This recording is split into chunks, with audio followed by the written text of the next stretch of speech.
I'm going to talk briefly about the something I think you might be interested in, although it probably, well, I certainly think doesn't apply to many of you currently, which is about how Welsh Government policy is affecting the work that we're doing within the People's Collection of Wales. But it's not too colloquial because actually I was told a couple of days ago that Ed Vaizey, Minister for Culture and the Digital Economy, has visited the people that have implemented this scheme in Wales within the Welsh Government and is very interested in the way things are being done. So you never know, it might be coming your way soon. So briefly though, I'll just explain what People's Collection is. People's Collection Wales is an innovative approach to collecting, interpreting, distributing and discussing Wales's cultural heritage in an online environment. It's a Welsh Government funded programme. We receive all our funding from the Welsh Government, and the programme is about allowing users to discover and view cultural material online, but also encouraging the creation, engagement, reuse and contribution of that material within collections in the website. This is the website, this is what it looks like. If you go to peoplescollection.wales, you can view it there. It's a programme that's managed by 3 national institutions in Wales, the National Library of Wales, the National Museum of Wales, and who I work for, the Royal Commission on the Ancient and Historical Monuments of Wales. And we run a federated management system, which means that each organisation takes charge of a bit, and we run that bit, and I'm in charge of innovation for the programme. And it's a nice website. We've been live since 2010. We've gone through one refresh, which happened about 18 months ago. If you go on there, you can find all sorts of material contributed currently largely by the cultural institutions that manage the site. And that's kind of a failing in the first few years. What we did was concentrate on getting all our material up there. But the successful failure of this programme is all about community and individual contribution of user-generated content. So we now, and for the previous few years, have been targeting enhancing, increasing that community contribution. And we've got loads of different material in there, from individual, single users that have contributed 1 or 2 items through to massive collections that have been contributed by community heritage projects or community groups. We've got lots of, this is an example of a collection, so when you go on the site you create collections of this material, and it doesn't have to be your own material, you can build collections of any of the material that's on the site to tell the story that you want to tell. And you can see the interface there. As a user, you get to see how many people are viewing your material, how many people share your material using our social media links. We also have a facility for people to comment on your items and to favourite you, which then means they get notifications as you upload your content. And we've got loads of stuff. We've now got just over 77,500 items. That's increasing by 500 items a week. We've recently completed development, again technical now, of an API which allows the automatic upload and contribution of bulk data from various contributing partners. And we've got a programme where we're now looking at the development of things called microsites to support other activities more widely. Everything that comes into the People's Collection can be spatially located. It can also be, as you can see on the left-hand side, temporarily located. So you can give a time value and a location value to any material that you put into the site, and then people can view that through maps. We've got all sorts of interesting mapping layers, from modern aerial imagery through to different epochs of historic mapping. So you can look at the change over time in the Welsh landscape. And this all helps to build quite an engaging interface. What was I trying to say here? When you create an account, this is the sort of information you get. So institutionally, it's really good. Also for community groups, it's really good because it means that actually we've got a really good working relationship with the HLF in Wales now. So where projects that are being funded by the HLF in Wales are producing digital outputs, which the majority of them are. Community groups are advised that yes, they can do that. Quite often they've got their own digital projects which they want to develop, like lead to the development of an app or a website or whatever. But they're also encouraged to deposit their or co-publish their digital outputs on the People's Collection as well for adding value to the work that they've done, because you can view it against other media, but also for sustainability, because we are two of the organisations have trusted digital repository status, and we've got this accession programme as well, yet to be implemented, where the most valuable content will be guaranteed accession into the various national archives in Wales. And it's a really good interface. You know, you can see we're getting comments. Generally, people telling us we're wrong about the metadata we put in about our collection. So, no, it's not there, it's here. It's normally the extent of the comments, but quite often they're more interesting than that. And it's always good when you see comments and contributors sparking off each other. So we'll put up something, someone will say, no, you're wrong. Someone else will come in and say, no, they're right, that's the farm that my gran and granddad lived in, you know, and it goes on. It's quite gratifying when that happens.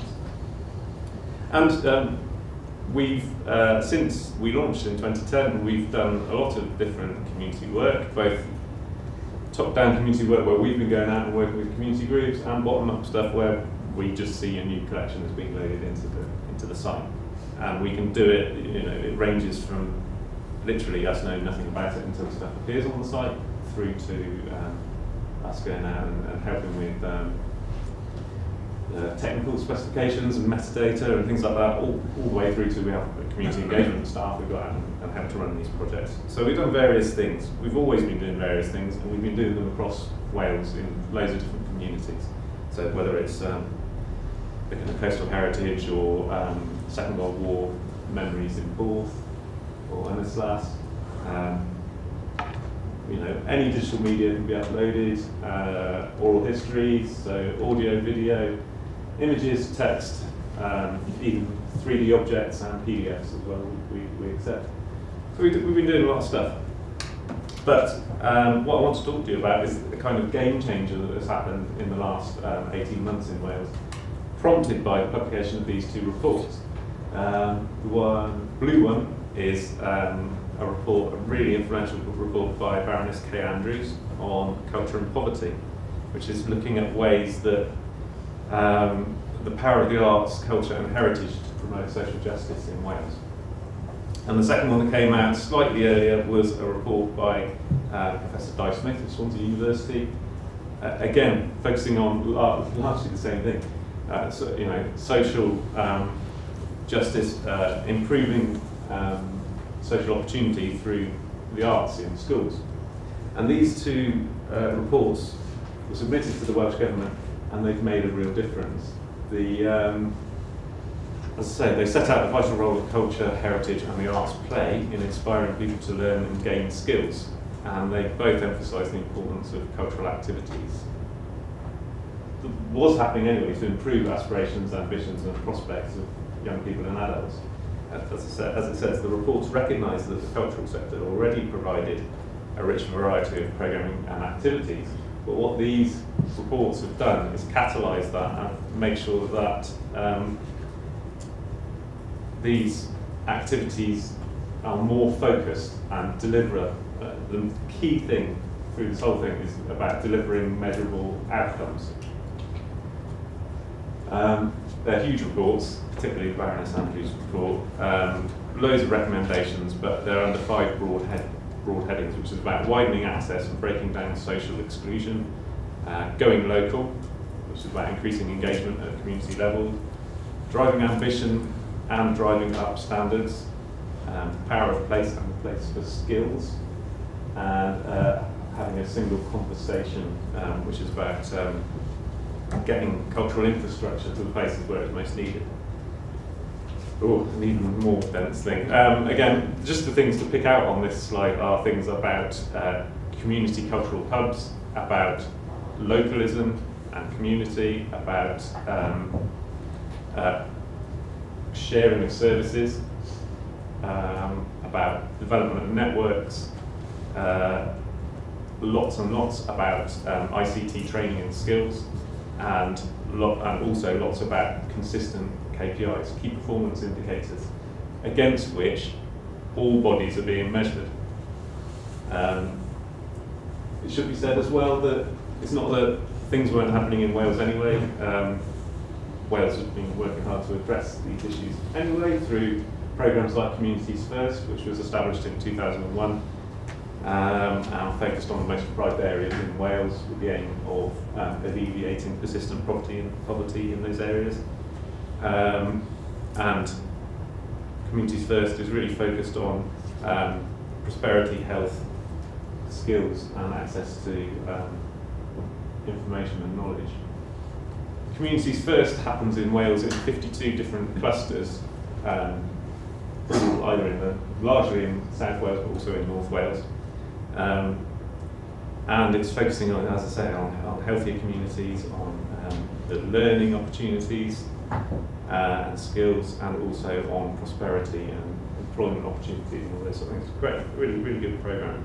And we were working with this programme anyway, so we're not saying we've moved massively away from it, from what we were doing. We were working in those areas anyway. But what has changed is we're now, the Welsh Government scheme that I'll come on to in a second has adopted the Communities First key performance indicators as the things that it wants us to be achieving. So it's all about the number of participants entering employment, self-employment, numbers gaining basic IT skills, confidence using computers, the number of people gaining qualifications. So it's enough, what we were doing before was going into a community and running workshops, giving training and then going. What we do now, as I'll come on to, is going to a community, do the same workshops, do the same training, but we've got a partnership with an accredited college, so people are gaining MVQs. Demonstrating improved literacy and numeracy, and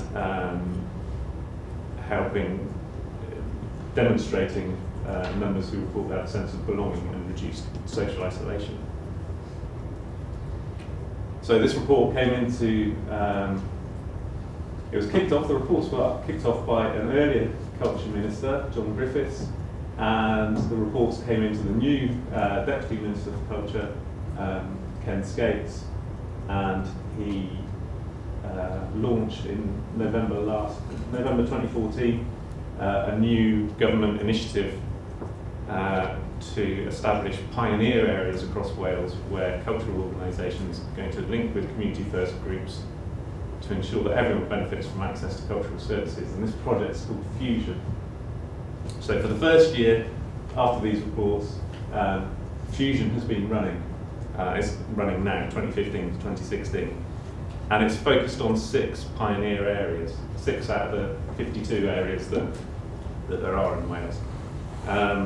And it's all about doing all sorts of different things, looking at archives, heritage libraries, museums, and doing all the things that I've just mentioned. These are the 6 areas: Swansea, Gwynedd, Wrexham, Torfaen, Newport and Cardiff. It's largely being led by the local authorities, apart from Cardiff University is in the lead on the Cardiff pioneer areas and this odd one, which is Merthyr, which comes under Cardiff for some strange reason. So, how have we responded to Fusion? Well, essentially we've kept doing what we were doing. We were doing interesting stuff, we were doing very worthy stuff and very interesting things, and it was all great. But we now have, I say more focus, largely sole focus on these fusion areas, and that's common across all the organisations that are participating in that. We were told with no uncertainty, yes, keep trying to do what you're doing, but you're going to get funding for doing it in the fusion areas. So, so we got this focus on these communities. We are having to and keen to develop projects that deliver more measurable outcomes. Like I say, we were doing our own measurements before. Number of participants, we would report back on that quarterly, and well, of course we would, but our KPIs are now universal KPIs.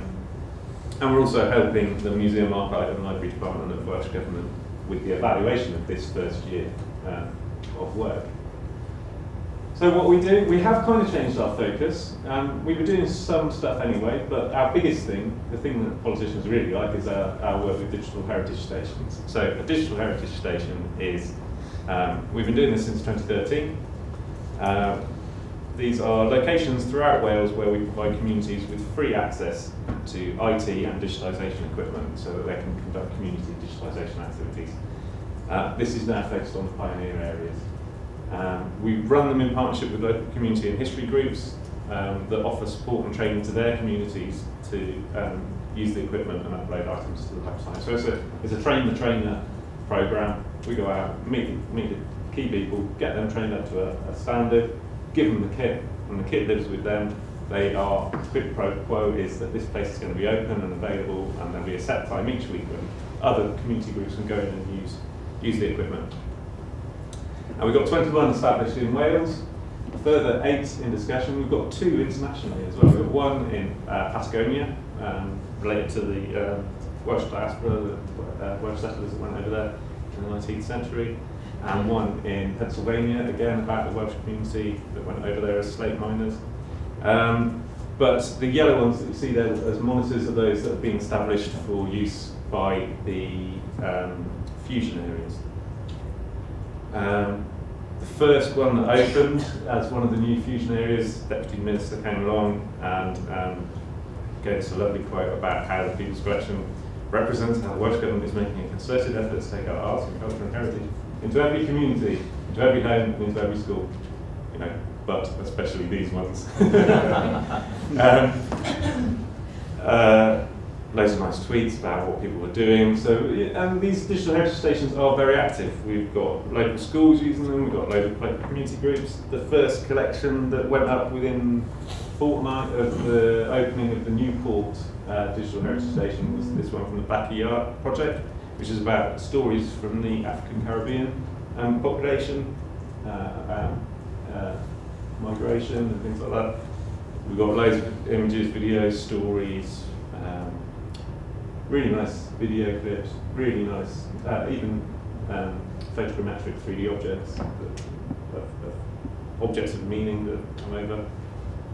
The other thing that we do now, and focus much more on, is training. We were always doing training, we now do different levels of training. So we offer a basic course about the use of the material in the digital heritage stations, calibrating scanners, creating metadata, handling different file types and all that sort of thing. But we also offer an advanced course. If people really enjoy it, they can go ahead and get an accredited MBQ level 2 qualification. And that's been really greeted well by our funders and by the Welsh Government. We're looking at the development of further accredited units in oral history, in digital curation, in all sorts of different ways. And we're piloting the use of online learning platforms so that we can deliver these things more widely without having to spend all our budget getting out of places, using online learning platforms like Curator 3, Future there. And again, here are some of our people that have got MBQ qualifications now through accredited training, ranging from girl guiding leaders, old people, young people, all sorts of people doing it. And then lastly, we're also quite heavily involved in looking at cultural tourism as a means of spreading the benefit and widening access to this material. So we've developed a single app called Culture Beacon in partnership with a development company called Lockley, who are based in Wales. Essentially, this is an online content management system that allows communities to develop and maintain their own cultural tourism material and deliver it using smart devices and iBeacon technology. The benefit of having a single app called Culture Beacon is that you only have to download it once, and all the communities and all the sites that are involved in it in Wales, you have access to that material, and it's all about cross-promotion of those sites. And we've done stuff with it at the National Museum and the National Roman Legionary Museum, but also with communities in Nevin on the Clee Peninsula, in St Dunmar's down in Pembrokeshire. And it's beginning to take off. We're doing quite a lot of training with different community groups using this system. So, to summarise, the Culture and Poverty reports and the Fusion project developed in response to them are changing the delivery of cultural heritage services in Wales. The activities that we're conducting haven't really changed, but the way in which we measure them and the communities in which we're active have. In those areas, there's lots more collaboration. We're doing more, you're getting many more organisations working there, which is great, and there are more grassroots projects. And a lot more creative thinking that goes with that, but sadly less money. It's early days as well. The impact of these initiatives is being measured now, so unfortunately I can't tell you about how successful otherwise the first year has been, but maybe at the next thing we can talk about that. I think it's been very successful in the pioneer areas, and what remains to be seen is how it's affecting the sort of work that was going on anyway in all the other communities in Wales. So that will be interesting. There's my contact details if you want to ask any questions or want further information. Thank you.